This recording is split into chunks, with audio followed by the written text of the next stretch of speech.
This episode is brought to you by Pepsi Wild Cherry. Pepsi Wild Cherry is bursting with delicious cherry flavor and a sweet, crisp taste that gives you more to go wild for.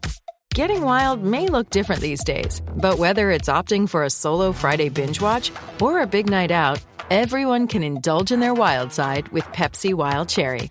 Also available in Zero Sugar. So grab a Pepsi Wild Cherry and get wild. Why take one vacation with the family when you could take all of them? With Royal Caribbean, you don't just go to the beach. You visit a private island and race down the tallest water slide in North America. You don't just go for a road trip. You ATV and zip line through the jungle. You don't just go somewhere new. You rappel down waterfalls and discover ancient temples. Because this isn't just any vacation. This is all the vacations. Come seek the Royal Caribbean. Ships Registry, Bahamas.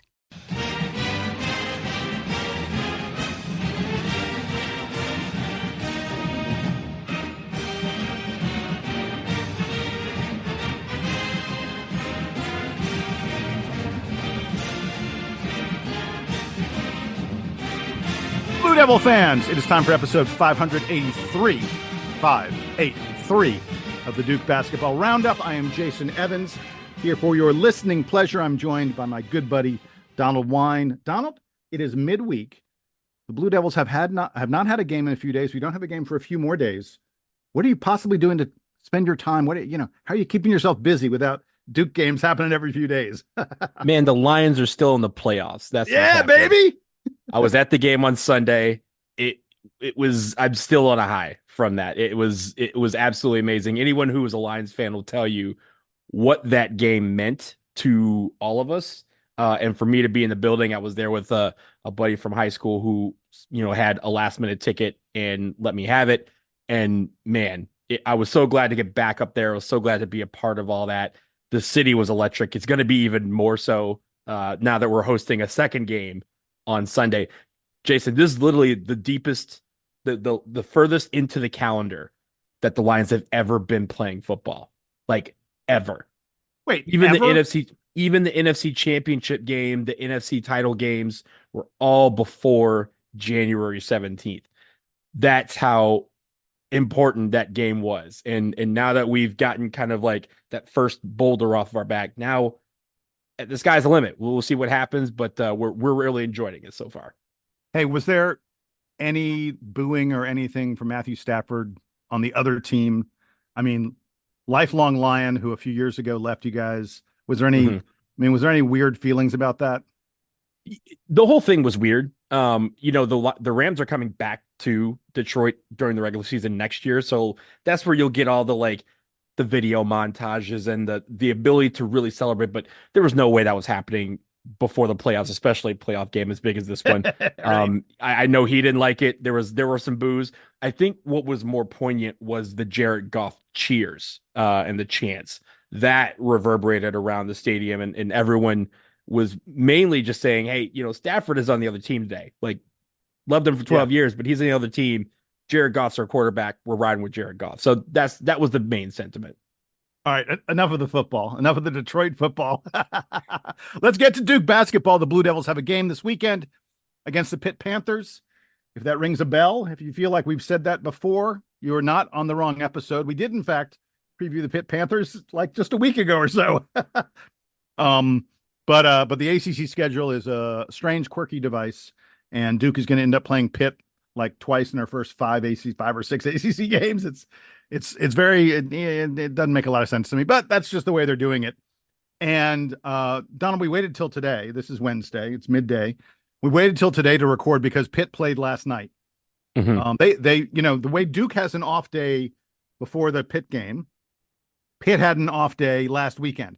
So in between Duke playing them a week ago and Duke playing them this weekend, they only have one game, and it was last night against the Syracuse Orange, and Pitt got their doors blown off. I mean, actually, I guess that's not Pitt. Pitt was down double digits the entire second half, almost without fail. I don't want to say Syracuse blew them out, but Syracuse handled them fairly easily. And I don't think after the first, 5 or so minutes of the game, this was ever even a 2-possession game. In fact, Well, I'm not even sure it was ever a three possession game. well, Jason, if you remember, Pitt went up 10 early on. I think at the under That's right. like 12-minute Yeah. media timeout in the first half, it was 23-13. And then coming out of that media timeout, Syracuse went on what I think it was like a 18-2 run or something like that to take the lead. Yeah, it's crazy. And that's where they really never looked back. And they were shooting the ball well. Pitt didn't really have an answer for that like surge that Syracuse had, and then Syracuse was able to hold them at arm's length the rest of the game. Yeah. So I watched the entire game. Don, I know you watched it too. Let me do a couple impressions because we're not going to do the same kind of preview that we usually do. There's no reason to go over the same analytics that we did last time. Again, we saw this team literally a week ago, and we did blow the doors off. We beat them like crazy in Pittsburgh.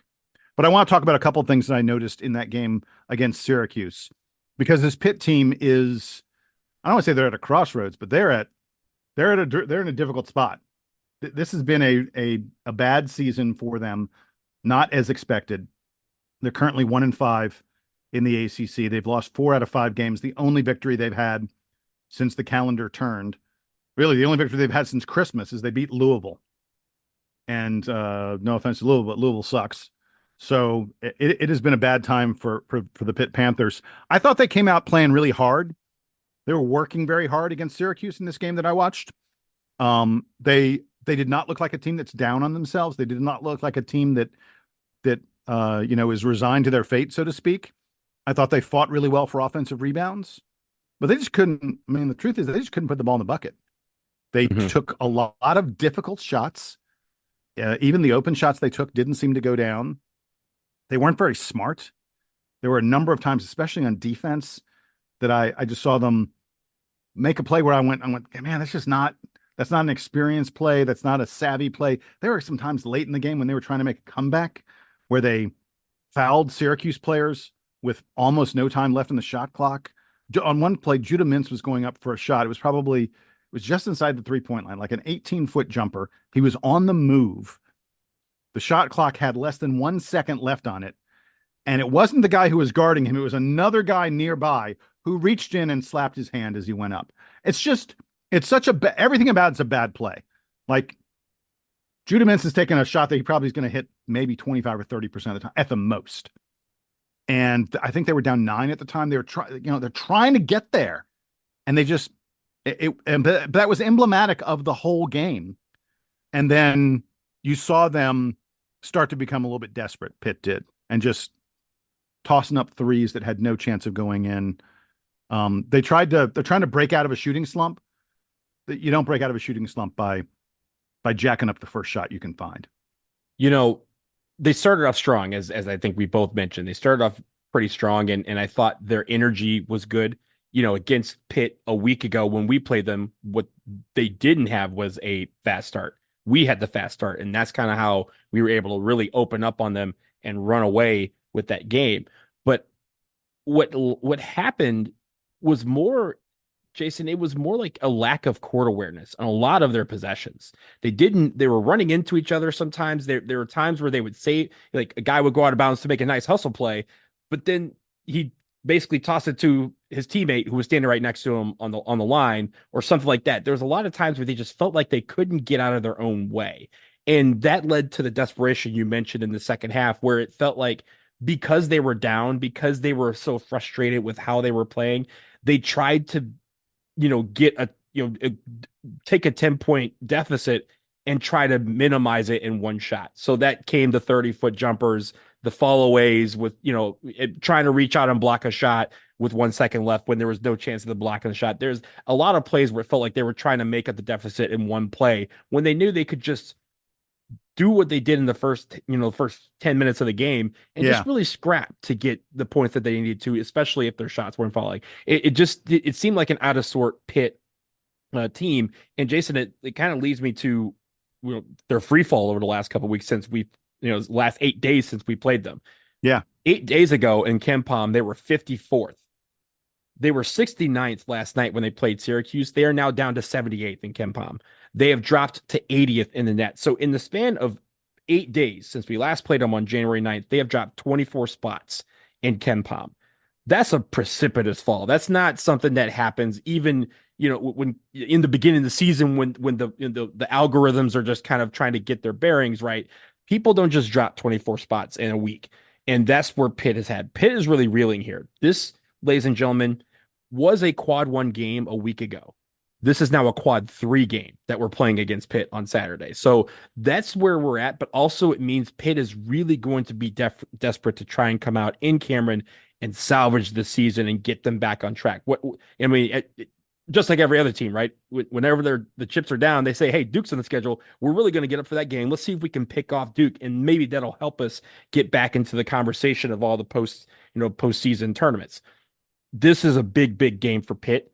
And it is on Duke to match the intensity that we have to expect them to bring to Cameron on Saturday night. Yeah, when you talk about the different quadrants in the NCAA net, a lot of that is determined by, is it a home or a road game?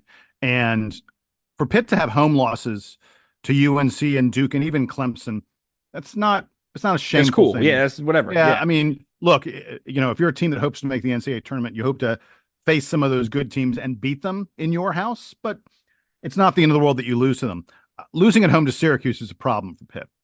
And losing to Syracuse in a game where they were down double digits the entire second half really shows you there's something up. It feels like there's a problem for this team, and it feels like the season is getting away from them.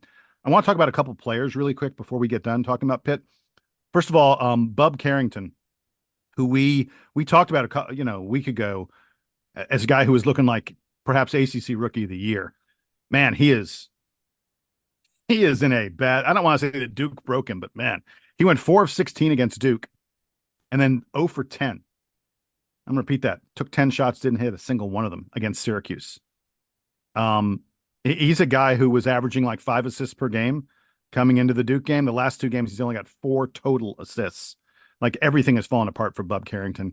And coming into the Duke game, I also talked about Blake Hinson and how he had been super hot back in November and December.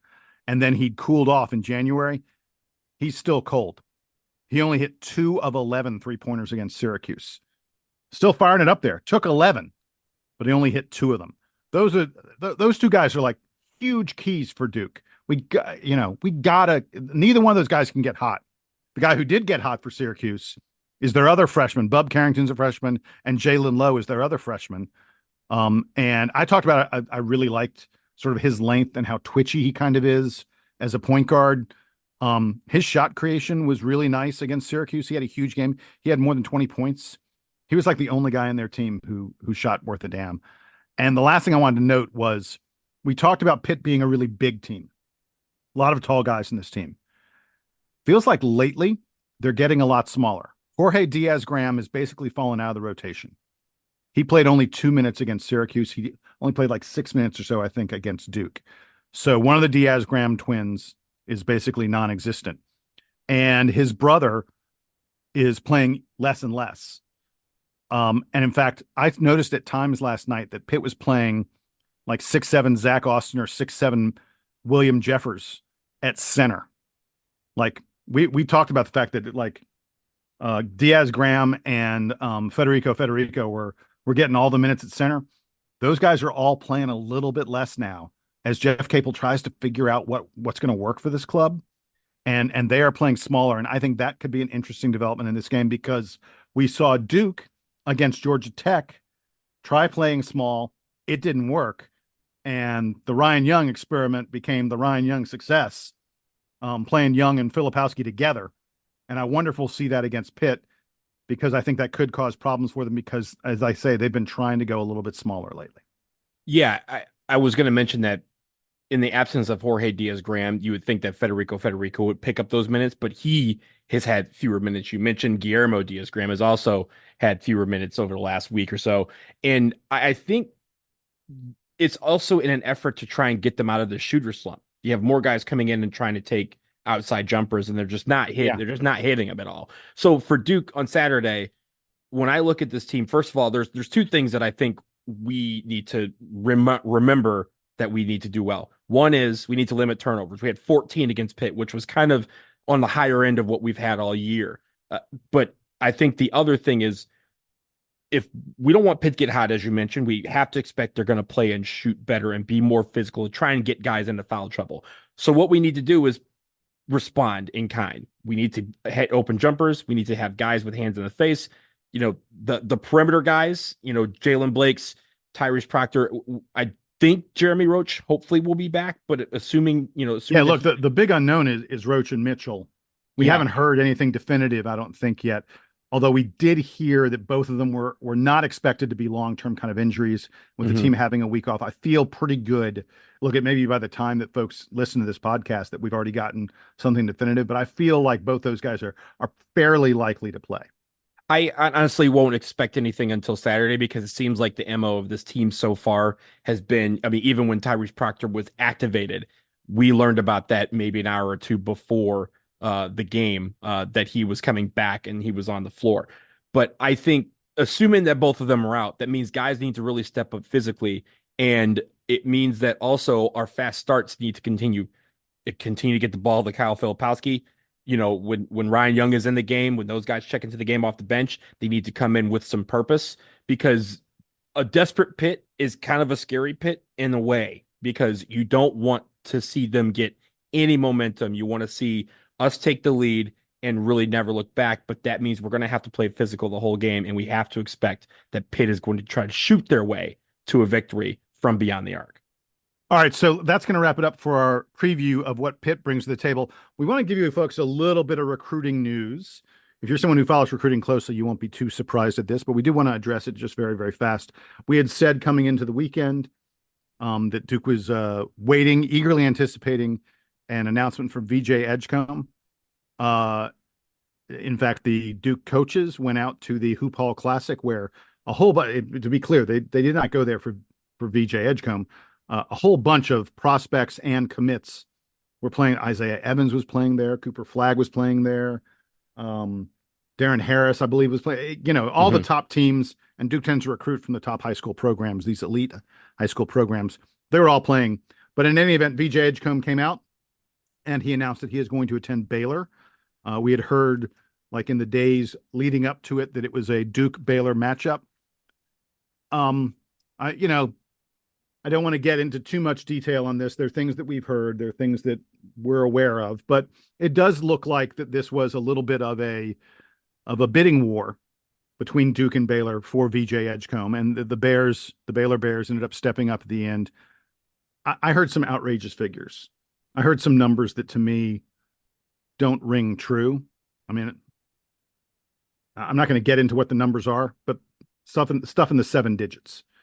And I don't think that Duke would have been in a bidding war quite at that level. But look, VJ Edgecombe, he's a hell of a player. He is going to be a huge impact player for Baylor next season. And tip your cap to the kid for getting the most money he could. He deserves every penny he can earn, and I'm perfectly fine with his choice because he was a luxury recruit for Duke. We have a bunch of very interesting wing players already. And frankly, VJ Edgecombe would have made things very, very crowded. I want to be clear that he, in terms of NBA potential, in terms of what people think he will become, VJ Edgecombe is probably a better prospect than the guys that we have on the wing. But it's not to say that Duke was in desperate, horrible need of some athletic stud scorer like VJ Edgecombe probably is going to be, because we've got a lot of possibilities on the wing. And I think that if he had arrived, if he had committed to Duke, it would have put a squeeze on some of our perimeter players, some of our wings, and you might have seen some, 1 or 2 transfers as a result of that. I'm of the belief, Donald, I'll say it right now, I think that there will be transfers from Duke this year. I think what John Shire accomplished last summer of having nobody hit the transfer portal won't be repeated this year. It's not sustainable. You can't expect it every year. It'd be great, but you can't expect it. Right. And we're bringing in a ton of new players. We're bringing in far and away the number 1 recruiting class in the country. In fact, if they landed VJ Edgecombe, there would have been people talking about whether it was the greatest recruiting class of all time. It's in that kind of stratosphere. So yeah, you're gonna lose some guys, and it's fine. It happens. But I did want to address for everyone the fact that Duke missed out on VJ Edgecombe. I also want to add one other thing. Duke is not done recruiting for the 2024 class. We have mentioned on this broadcast before, 7-footer from Africa, Kaman Malouch, who will be visiting Duke in the next couple weeks. He's expected to decide soon after that. Donald, there are a lot of possibilities for this guy. Mhm. He could, there are several college programs. He's looking at the NBA Development Academy. He could potentially decide to stay with the NBA Africa Development Program and sort of be the first player to be exclusively developed in Africa before entering the draft, because he will enter the draft in the summer of 2025. I think that's no question about it. This is a 7-footer who's long and athletic and can shoot 3-pointers. So the NBA likes what they have to see there. But Duke, to some extent, missing out on VJ Edgecombe probably means that Duke has a little more room, a little more ability to bring in someone like Kaman Malouch. And I actually think he may fit a little better with what Duke needs more than another wing would.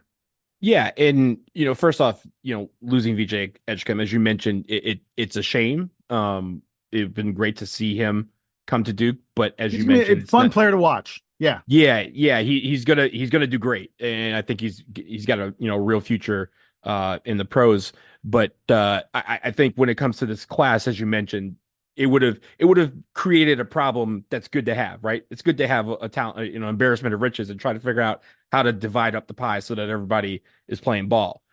But having said that, I think again, if Malouch does come here, that would be stellar, because you mentioned the 3-point shooting. He's 7'2", can block anything that's inside of, it feels like inside of 22 feet from the rim. So between him and Cooper Flagg, like, I don't know who. I think we said, I don't know who's going to the rim, because it ain't me. I'm not going to be doing it. So it'd be great to see him come here to kind of complete that class. But as you mentioned, Jason, there's going to be some movement, right? You have this class coming in. You have the guys that could be going to the NBA. You have the guys that could maybe transfer elsewhere. You have the guys who could be staying next year. We mentioned some guys who stayed an extra year that were like, oh, this is great. We got him back. We didn't think we were going to have all these guys back, and now we do. We could have a similar process, right? Where some guys stay that we think was going to be destined to go to the NBA draft. Then there's also the final piece of the puzzle, which is the transfer portal. Yes, some guys may enter, but we're also going to be active in getting some leadership in that transfer portal. It has worked out so far for us as the transfer portal has evolved. It is very much worked out for us in several years. And I don't see why we wouldn't, tap into it to see if we get that one final piece of the puzzle. This is all a chess game here, and it's also just a lot of pieces on a board. We're not talking about the 500-piece puzzle. We're talking about the 10,000-piece puzzle, and it's on John Shire, the coaching staff, put together. I have all faith in them to do so. Hey, you mentioned guys who came back and stayed, even though they could have left. One of them was honored with a fairly significant award. We want to just very, very briefly mention that. Kyle Filipowski was named the Lute Olson National Player of the Year. This award's given by College Insider. Of the week. Sorry, of the week. Thank you. Not of the year, of the week. Hey, maybe he's our player of the year. So he's in the running for it. He's a nominee for their player of the year, but he was named the Lute Olson National Player of the Week by collegeinsider.com last week look, we said it, Donald. We were like, yeah, he's we didn't even get into all he did when we named him as our player of the week. He was the first ACC player in the last 25 years to have consecutive games of 25 points, 10 rebounds, and making at least 4 3-pointers.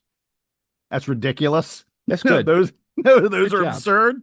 Keep it up. What's more, he was the first Duke player in 40 seasons to have a 30-point double-double with no turnovers. Wow. Yeah. So he had quite a week. He averaged 28 points per game, 11.5 rebounds, 2.5 assists, 1.5 block shots, while shooting 89% from 3-point range. I don't know how many other guys were up for National Player of the Week, but I doubt any of them had a week quite like that. So we wanted to tip our cap to Kyle Filipowski for winning the collegeinsider.com Lute Olson National Player of the Week award. It's being named the best player in all of college basketball for a week ain't a bad thing. And that was in a week, as we mentioned on the last show, a lot of teams took some L's. I think we rose from number 12 or number 11 to number 7 in the AP poll. So we're back in the top 10. It feels like we're clicking it. And for Kyle, we just figured it out. It's just, if you start strong, he puts up 30 points, he gets 15 rebounds, 10 rebounds, whatever, in 2 blocks and becomes National Player of the Week. So let's just keep with this the fast starts. Then Cal will be all right. So yeah, I think it's a great award. Hopefully he gets a lot more of them, and hopefully they're having to choose between all the other Duke players as well. All right, with that, we're going to take a quick break. On the other side, you may think it's cold right now. You probably like all across the U.S. Cold snap everywhere. Everyone's really chilly. Wait until you hear where I'm headed next. That story when we return. Why take one vacation with the family when you could take all of them? With Royal Caribbean, you don't just go to the beach. You visit a private island and race down the tallest water slide in North America. You don't just go for a road trip. You ATV and zip line through the jungle. You don't just go somewhere new. You rappel down waterfalls and discover ancient temples. Because this isn't just any vacation. This is all the vacations. Come seek the Royal Caribbean. Ships Registry, Bahamas.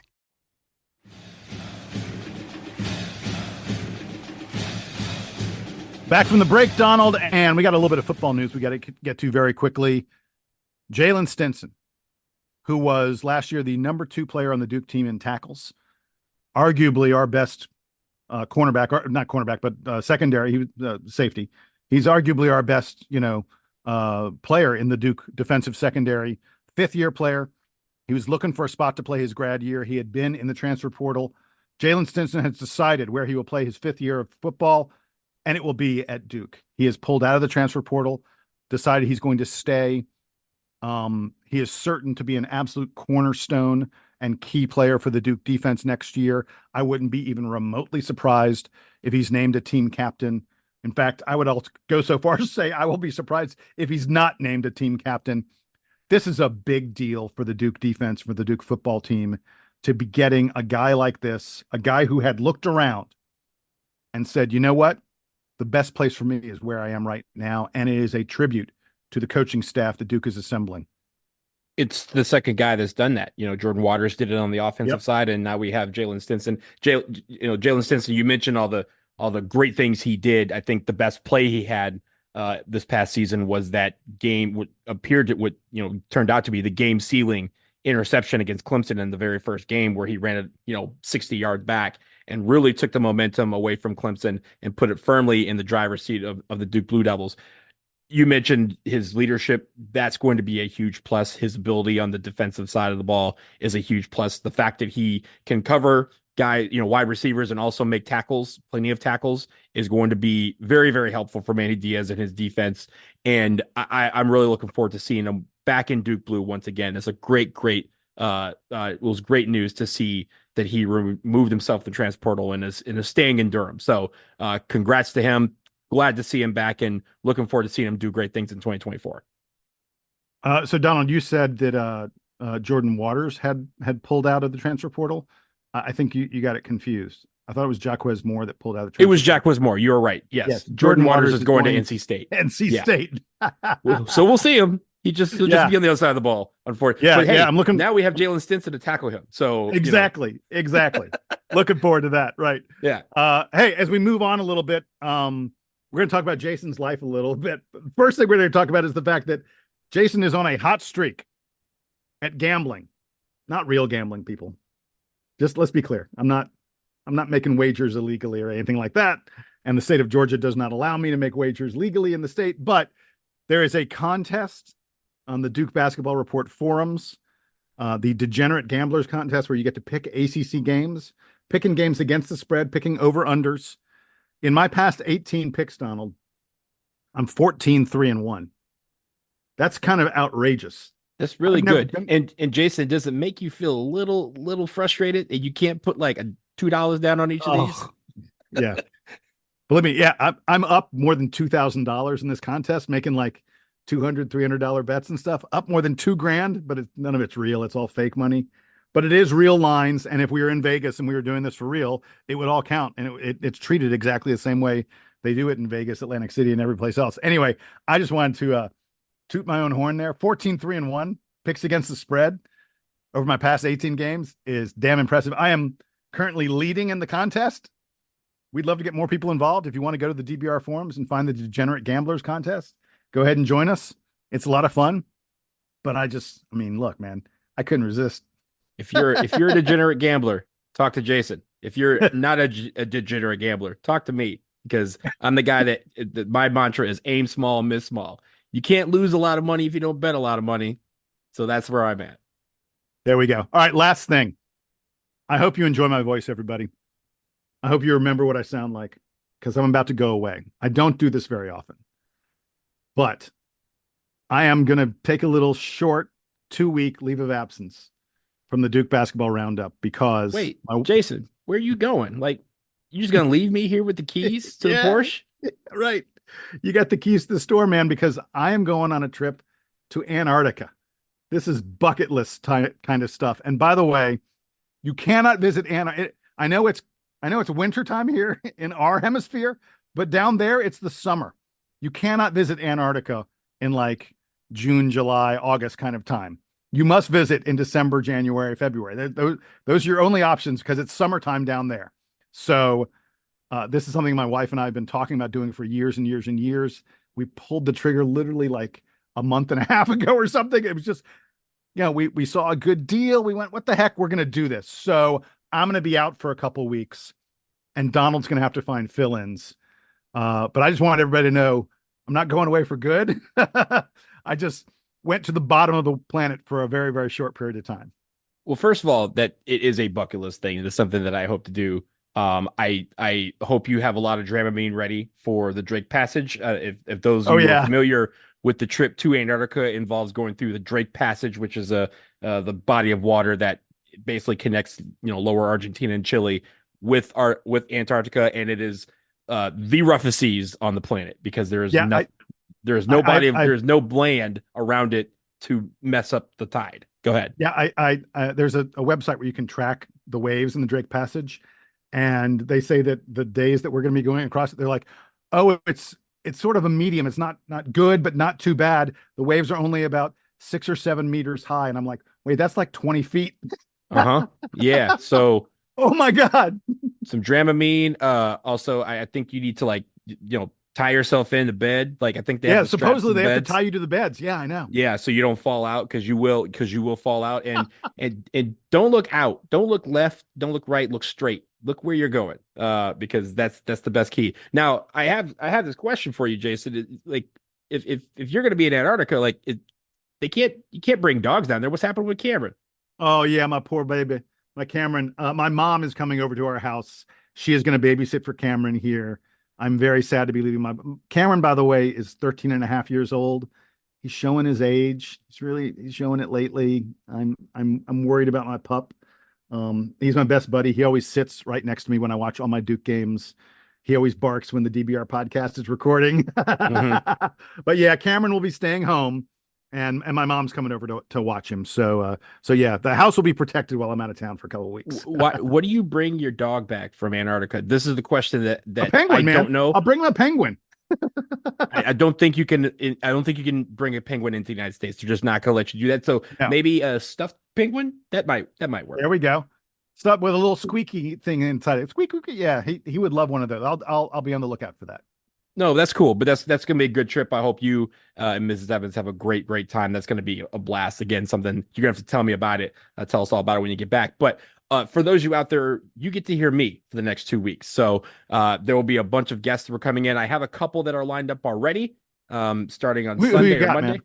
Oh, it's going to be a surprise. You're going to have to tune in and watch. I know you can't tune in, but I'll tell you offline. But for the rest of you, you're going to have to tune in. But there's going to be some cool guests for it. We obviously have 4 games. I think Jason's going to be gone a couple weeks. There's going to be 4 games coming up in pretty quick succession here. So we're going to have some people come in from those teams for a couple of these teams, trying to, land maybe some guys like Brendan Marks. We'll see how that goes. But hey, we're going to keep the show rolling while Jason's gone and enjoying the ice. He's leaving the ice for more ice.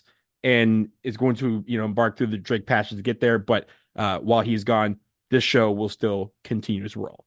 Yeah, I'm actually only going to miss three games. I no, you're right. I'm missing 4. I forgot I'm missing Pitt, Louisville, Clemson, Virginia Tech. I will be back for the Carolina game. Yes, no question about that. If he's not back by the Carolina game, that means something happened. It means he lives in Antarctica now, and he'll be broadcasting from there. Yeah. All right. Well, that's going to wrap it up for us. Both of us, the two of us, me and Donald, on the latest edition of the Duke Basketball Roundup. Sayonara, everybody. I am off to the bottom of the planet. Keep rooting on those Blue Devils. Make sure they win these games when I'm out of town. Please, everybody. And for me and Donald, goodbye. Here's the Duke Band to play us out and take us home.